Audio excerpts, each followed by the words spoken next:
માતાજી, good morning. હા, તો અત્યારે જો અહીંયા મસ્ત આપણે ખીચીના પાપડ કર્યા હતા કાલે. એ આમ સુકાઈ ગયા છે, પણ તડકે રાખ્યા છે અત્યારે થોડી વાર સુકવવા માટે.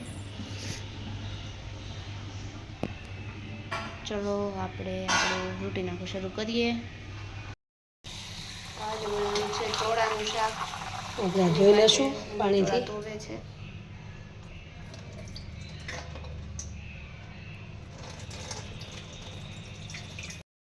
તો અહીંયા આપણે તેલ મૂકી દીધું છે કુકરમાં. એમાં આપણે હિંગ એડ કરી દઈએ અને એમાં આપણે એડ કરી દઈએ ચોળા.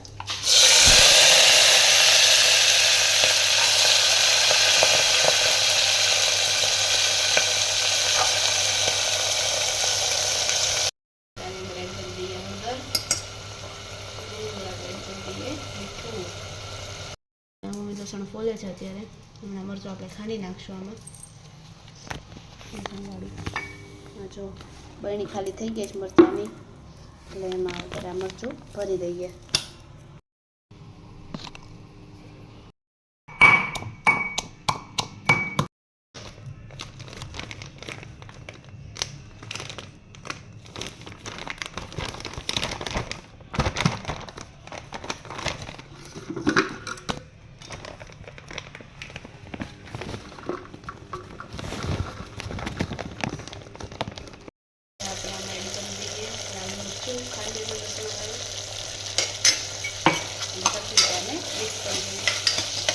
આપણે ગ્રેવીવાળું શાક કરવાનું છે, એમાં ટમેટાની ગ્રેવી કરવાની છે, એટલે એકદમ સાવ કટ કરી લઈશું આપણે ચોપરમાં. સાવ ગ્રેવી જેવો થઈ જાય એવા કરી નાખશું ટમેટા. 3 ટમેટા લીધા છે આપણે એની માટે. ચોપરમાં આપણે ટમેટા એડ કરી દીધા છે, એટલે એને એકદમ ચોપ કરી લઈશું.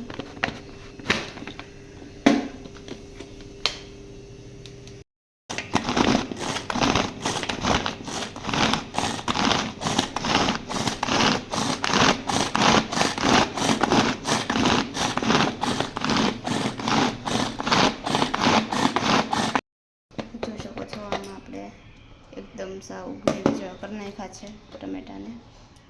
આપણે હમણાં આપણા શાકમાં એડ કરી દઈશું. આપણે આની અંદર પાણી થોડુંક એડ કરી દઈશું.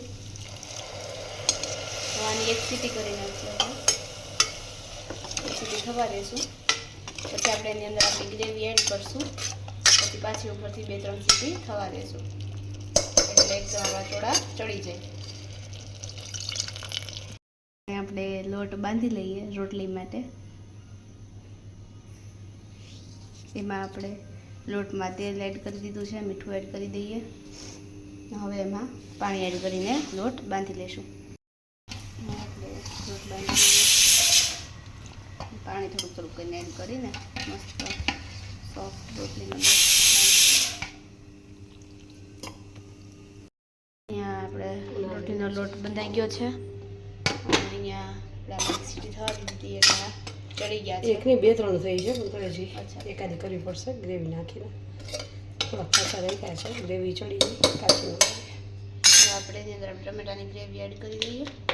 પછી 2-3 સીટી ઉપર હજી થવા દઈશું.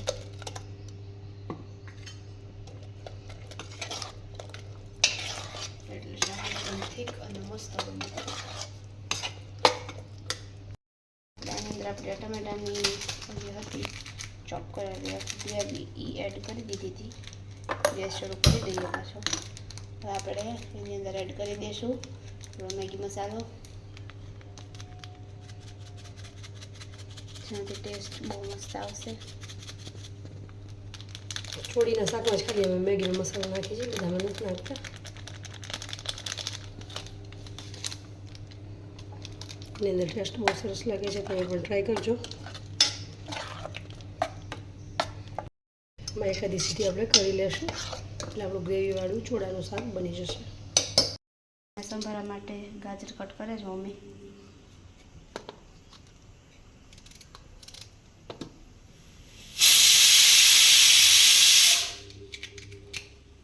આપણે સંભારામાં એક મરચું પણ એડ કરીએ છીએ, મોડું એ પણ એર્યું. આપણી જમવાની થાળી તૈયાર છે, જોઈ શકો છો.